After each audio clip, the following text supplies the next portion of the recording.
going to see lots of overtaking coming up. As you can see at the top left-hand side of your screen, it's very close in the championship. 37 points between the top four. Leo Fornaroli giving himself a little bit of breathing space in this championship fight, but he in Formula 3, a regular visitor to the podium, he steps up as well.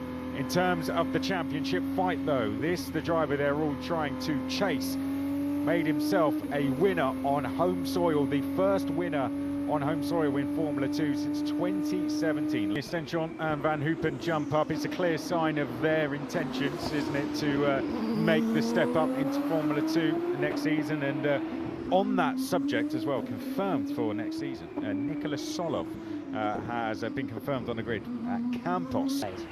Richard Verschoor. This is going to be one of the circuits he'll have to take advantage of, and he spoke about this coming into the weekend. He wants to chase to Leo Fornaroli to start here. Let's ride on board with Richard Verschoor going after a record equaling 8th win this weekend. A driver who's done plenty of laps around here comes up next as Verschoor still tries to build a little bit of tyre temperature. It's a really low energy surface here, which is why we run the soft compound tyres and why drivers have to ride the brake like that in Baku. Between the drivers, as Leonardo Fornaroli is the first to show us at full speed what that first braking zone looks like after the over 200-mile-per-hour run. Drivers, Frecker drivers, and this will be his biggest challenge yet, because Browning's been here, made his debut here last year, Verschoor's been here, Crawford's been here, and that's going to be where they have to take advantage. Yeah, we'll have to take his time as well, over-learning the racetrack here. 27 minutes on the clock, and that is exactly why, as we got a yellow flag out with it, instantly clear this stretch of road, very heavily used, so it can be really dirty. It's one of the highest track evolutions of the year, and it's dirty out there, it's dusty, and the opportunity when you're first out on track, as these confidence, Chris, that has to come with that, because you're not going to see in comparison to your rivals who've been at the circuit and know what their marks are, you're not going to see the lap time happen straight away. So there's a certain amount of belief that when you actually get to qualifying, everything on the team to have a decent setup from previous years, as we see Ritomo Miata make his way off and join the runoff area down at turn 1. To Martin. Close as you can get through there. Yeah. Almost. Oh, I have to say, Martinius Stenchon, let's watch him to the line and see what he does. Where will this put him? P2, 6,000ths back from Jack Crawford. Got to say, this is a surprise to see from someone who's hopped in the car for the first time, as we watch Richard Verschoor on board for the first time through turns 8, 9 and 10 at the Castle section. And down this front straight, because it is a massive hole in the air that you can punch. First lap times happening across the line for sure, jumping up to the top spot. Let's watch Luke Browning. You can see the blue livery of him in the background, and he goes half a second quicker. Dino Beganovic, I tell you what, in the silver high-tech livery, he just picked up a really good toe there. It's a major factor. I mean, you can see it in the rear wing selection. That, the low downforce one. You can see, I think Richard Verschoor is on the high downforce one, as Ritomo Miata goes on, continues his Baku City tour. Yeah. And where is that? Looks like it might be down at turn 2. Or turn 2. No, we're both wrong. That looks like the entry to turn 15. A little bit of a right front lock-up. This puts load into the steering wheel and has to commit to the runoff area, so he doesn't have to commit to the wall. Great point scoring weekend for him. He finds himself now 5th in the championship with 50 points to find to Leonardo Fornaroli. This needs to be a strong weekend, doesn't it, for Alex Dunn to keep his championship hopes alive? Yeah, it's 37 between the top 4. Wing having a bit of an easier time of it, up to 7th for Goethe, up to P1 for the MP of Verschoor. Yeah, it was, but I've got to say, Arvid afterwards had posted that he'd made amends very quickly with both drivers and shook hands, and we move on. Energy there with a little bit of a brake fire on the Trident, which is turning into more of a brake fire on the Trident. I'd feed it some nice oxygen, guys, if I were you. That'll definitely put it out. Yeah, just little bit more of, in terms of experience, and a bit more of a straightforward racetrack to learn. There's a bit more space, but start getting to to Baku firstly, and then to Qatar, and Browning needs to be using all of that experience to his advantage. Speaking of experience, the man who doesn't have it round here is coming up to the line for a meaningful flying lap. He's used to any conditions, and Williams back driver as well. We've got a lot of F1 juniors out there. We're in the latter stage of the season now.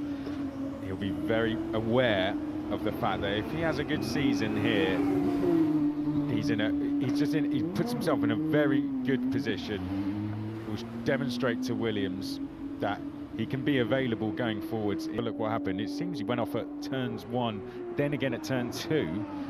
Right, here we go. Cold tyres there. Well, he had an on, didn't he, out of the pit lane? Then he had an off in the in the runoff area. Whether and there goes another. That's was that the 7 of Browning? Was it? Yeah, 1. And this is such an extreme racetrack for the brakes. I'm going to say that was a lock-up. Someone's gone, so that's Arvid. Yeah. So as we there we go. You just mentioned the Campos going off.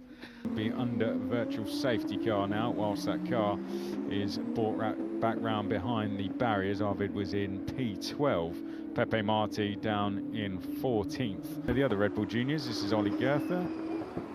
So that is, again, that's another sort of brake temperature specific issue. What happens is some of the brakes stay warmer than others, and if you brake a little bit too late, you can grab whichever brake still has residual temperature.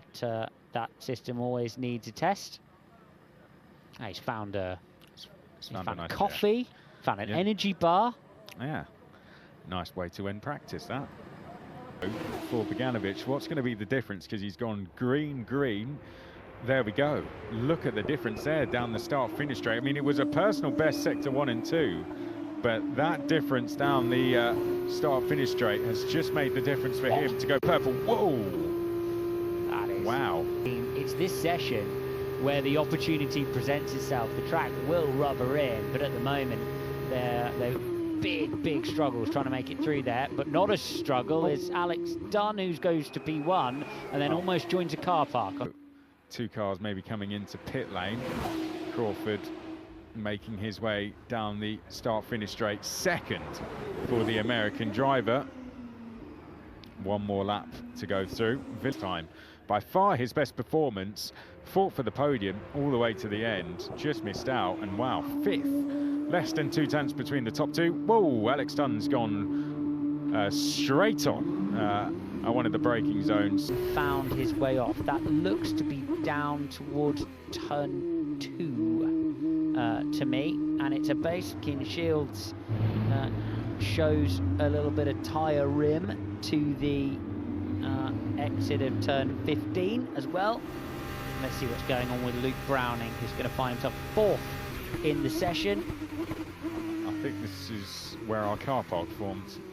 Hello everyone, welcome back to Harrison to It Motorsport YouTube channel. Today's video was the F2 practice highlights for the Azerbaijan Grand Prix, and we saw Alex Dunn take it away, regaining that form he had in the mid-season this year, with Crawford ever present at the front, might not have a lot of luck in races, also doing well. Boganovic, Browning and the high-techs doing good stuff as well. Championship leader Fornaroli looking fast at times, but ultimately dropped more than a second back towards the end of the session, because those guys at the top were finding those milliseconds and getting the most out of those corners. I think we'll see him kind of risk more on qualifying, because he knows that if he has a great weekend this weekend, it could be all over, you know. Well, not all over, but like practically all over. There's 2 weekends left after this, so if he gets 2 podiums, I think it's going to be time to call it. Victor Martin's still doing well. Vishor in the top 10 for practice, so good stuff for qualifying. And I think it's going to be tight between him, Browning, and Fornaroli. So yeah, I'm excited for this qualifying session. For me, I can see Vishor taking it out, making some slight changes to his downforce on his car, and getting pole position with Crawford and Dunn in 2nd and 3rd.